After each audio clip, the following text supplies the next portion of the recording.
Hello po mga tangay, magandang gabi, magandang araw sa inyong lahat. Welcome back po sa Tangay TV. Siyempre ako si Rem, ang inyong tangay dito sa Busuanga, Palawan. Galing po ako sa Barangay Salvacion at nanood sa peryahan. Umikot-ikot lang at nag-observe sa lahat ng mga taga Busuanga. Punta po kayo dyan sa Barangay Salvacion tuwing gabi para manood sa peryahan at magsaya. Mayroon po diyang Ferris wheel na pwede nyong sakyan at mag-enjoy kayo tiyak dyan. At syempre, mayroong iba't ibang mga laro na pwede nyong laruin. Mga board games, mga colored games. Ayan, kagaya na ito. Mayroong isang laro na tinatawag na walang pake. Walang pake ang nakasulat sa table dahil walang pake ang bola kung saan niya gustong pumunta at huminto. Bahala na kayo, basta tayaan nyo ang lahat ng kulay na gusto nyo. Yan. Pag tayaan nyo, i-roll nyo lang ang bola at hintayin nyong huminto. Kung tinamaan at huminto dun sa kulay na gusto nyo, tiyak panalo kayo. Pag hindi, better luck next time. Taya uli.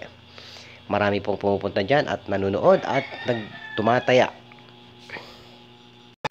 Siyempre, mayroong mga nananalo, mayroon ding natatalo. Kung saan ang hihinto ang kulay, tiyak panalo. Mayroon ding another game, kagaya na ito, 3 balls game.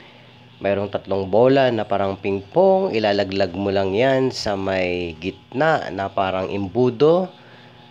Kung saan siya tatama at hihinto, tiyak kapag natayaan mo, ikaw ay panalo. Ito naman ay mga card games. Ang design, kung saan hihinto at yun ang natayaan mo, panalo ka. Maraming pumupunta dito tuwing gabi at mga naglalaro at nag-i-enjoy sa iba't ibang mga laro. Kaya punta na kayo sa Barangay Salvacion, mag-i-enjoy po kayo dyan sa peryahan. Siyempre, kailangan may baong kayong pera para meron kayong pantaya. Haha. Ito naman, kung ang trip nyo ay pula-puti. Familiar na familiar ito sa mga bata at matanda.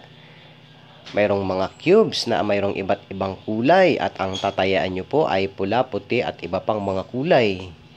I-assemble ang cubes, hilain ng lubid, pag nalaglag at kung anong kulay ang nasa ibabaw, yun po ang mananalo.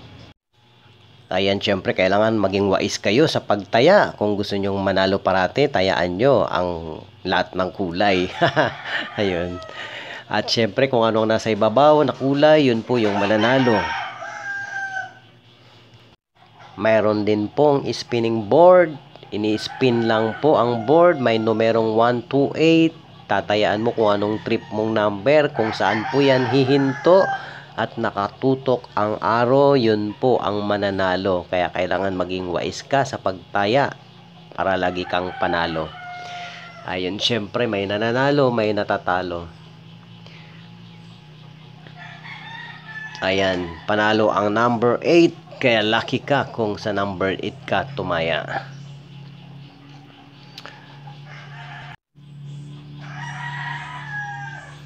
Mayroon pang ibang mga laro sa mga peryahan. Kumbaga, ito ay iilan lamang sa mga games. At kung mayroong mga bata, mayroon pong area dyan sa mga bata. Mayroong parang malaking cage na puno ng mga bola. Mayroong slide at basketball na pwede nilang i-enjoy. At syempre, kaya lang tayo pumupunta sa mga peryahan ay para magsaya at mag-relax, mag-bonding kasama ang mga kapamilya at mga kaibigan. Kaya pag pumupunta tayo sa mga ganitong lugar, kailangan lang tayo mag-enjoy. Huwag po tayong manggulo at makigulo. Ito naman is another game na kung saan si ate panay ang sikwat na mga coins. Busy dahil busy ang mga tao sa paligid sa pagtapo ng mga coins. Piso, 5 piso. Ang bawat cubes ay mayroong corresponding na premyo kung saan tatama ang iyong coins at napasok yan sa loob ng cubes. Kung ano ang nakasulat doon, yun po ang iyong makukuha. Kasama na dyan ang mga nakapaligid sa table.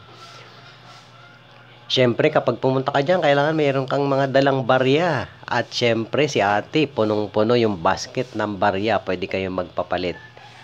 Ayan, siyempre, nag-try out din si Winwin na kasama ko. Kaya lang, hindi sinuwerte dahil malakas ang tapon. Kailangan tansyahin nyo lang ang pagtapon ng coins para hindi po siya malaglag sa gilid. Ayan. Maraming tao parati dyan dahil gustong makakuha ng iba't ibang mga premyo sa paligid. Ayan si Winwin, talo. At syempre dito sa paligid, kapag ka nakaramdam kayo ng gutom, mayroon po diyang iba't ibang mga pagkain na pwede nyong bilhin sa paligid. Mayroon po diyang mga iba't ibang mga pagkain na nagtitinda, mga vendors. Hanggang dyan na lang muna po, magkita-kita tayong muli dito sa Tangay TV. Bye-bye!